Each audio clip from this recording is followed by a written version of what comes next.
So children, we did up to lithosphere. Now the next topic is hydrosphere. The Earth is called the blue planet. More than 71% of the Earth is covered with water and 29% is with land.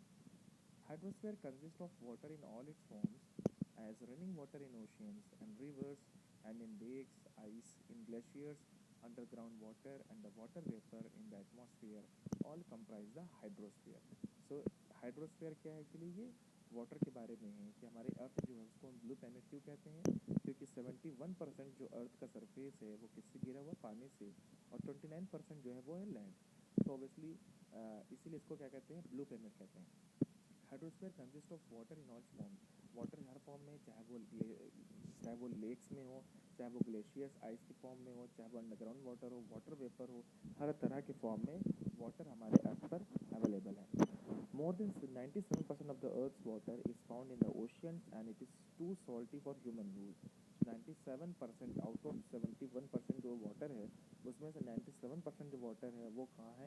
Ocean का है, और जो कि कैसा है? बहुत खारा है, सॉल्टी वाटर है जिसको हम पी नहीं सकते। A large proportion of the rest of the water is in the form of ice sheets and glaciers or under the ground, and a very small percentage is available as fresh water for human use. Hence, despite being a blue planet, we face a shortage of water. So water 71% अर्थ के जो एक covering है वो पानी से है और 29% land है। अब उस लैंड में बाकी जितनी भी चीज़ें हैं, माउंटेन्स हैं, प्लेट्यूज हैं और डेजर्ट्स हैं, लेकिन हमारे पास जो 71% है वो वाटर है। उस 71% का 97% जो वाटर है वो ओशियन के फॉर्म में है, और ओशियन का पानी जो है वो बिल्कुल भी खारा है, सॉल्टी वाटर, इसको हम पी नहीं सकते। सो बचा कितना? सिर्फ 3%, जिसमें से 1% जो है वो पीने वाला पानी है और 2% जो है वो ग्लेशियर के फॉर्म में। अब उस 1% पे पूरे पूरे अर्थ, पूरे वर्ल्ड डिपेंड है। तो इसलिए despite being a blue planets को हम ब्लू प्लैनेट कहने के बावजूद हम इसका पानी पी नहीं सकते, क्योंकि ये कैसा है? बिल्कुल खारा पानी है। इसीलिए हमारे अर्थ पे शॉर्टेज है, एक्यूट शॉर्टेज है वाटर की। आप मैप में देख सकते हैं, पाई चार्ट बना हुआ है कि आउट ऑफ 100% 97.5% कैसा पानी है? ओशियंस का है, और 2.5% जो है वो फ्रेश वाटर है जिसको हम पी सकते हैं। इसीलिए कहा जाता है सेव वाटर, हमें पानी को बचाना पड़ेगा, क्योंकि पानी जो पीने वाला है वो बिल्कुल कम है अर्थ पर, और पॉपुलेशन जो है आप जान ही रहे हैं कितनी ज़्यादा डे बाई डे बढ़ रही है। Now we have the comparative size of the continents. हमने कॉन्टिनेंट पढ़ा था ऊपर, और कॉन्टिनेंट के बारे में देखें तो कॉम्परेटिव साइज देखेंगे आप, एशिया सबसे बड़ा है, उसके बाद अफ्रीका, फिर हमारे पास North America, South America, Europe, Australia, और लास्ट में है अंटार्कटिका। ये हमारे पास कॉन्टिनेंट की कॉम्परेटिव साइज़ आप देख ही रहे हैं कि कैसे उसकी साइज़ डिस्क्राइब की गई है। Now count the square given in figure 5.3 and answer the following. Name the largest continent. तो आप फिगर देख के बताइए जिसमें सबसे ज़्यादा, जितना ज़्यादा स्क्वायर होगा उतना ज़्यादा एरिया में वो कॉन्टिनेंट होगा। तो सबसे लार्जेस्ट कॉन्टिनेंट कौन सा दिख रहा है आपको? एशिया का। And which is larger? Europe, Australia. अगर आप यूरोप देखें और ऑस्ट्रेलिया देखें तो दोनों में कौन बड़ा है?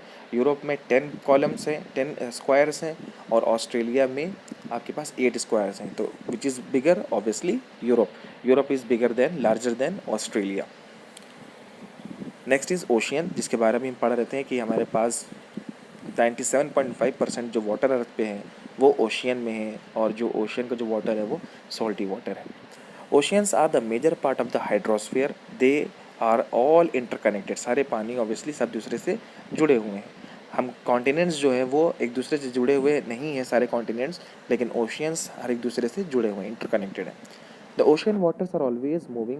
The three chief movements of ocean's waters are the waves, the tides, and the ocean currents. So, ये क्वेश्चन 1 मार्क का आ भी सकता है. What are the three chief movements of ocean waters? So these are the waves, the tides, and the ocean currents. The five major oceans are the Pacific Ocean, the Atlantic Ocean, the Indian Ocean, the Southern Ocean, and the Arctic Ocean in order of their size. So सबसे बड़ा जो है वो Pacific ocean है, उसके बाद Atlantic ocean है, उसके बाद इंडियन ओशियन है, and then Southern Ocean, and then at last Arctic Ocean. The Pacific Ocean is the largest ocean. It is spread over the 1/3 of the earth. Mariana Trench, the deepest part of the Earth, lies in the Pacific Ocean. The Pacific Ocean is almost circular in shape. Asia, Australia, North and South Americas surround it. Look at the map and find out the location of the continents around the Pacific Ocean. So आप map में देखेंगे और देखेंगे कि Pacific ocean का location क्या है. सो इस तरह से ये पैसिफिक ओशन जो है सबसे जो डीपेस्ट पॉइंट अर्थ का है वो पैसिफिक ओशन, इसका नाम मैरियाना ट्रेंच है.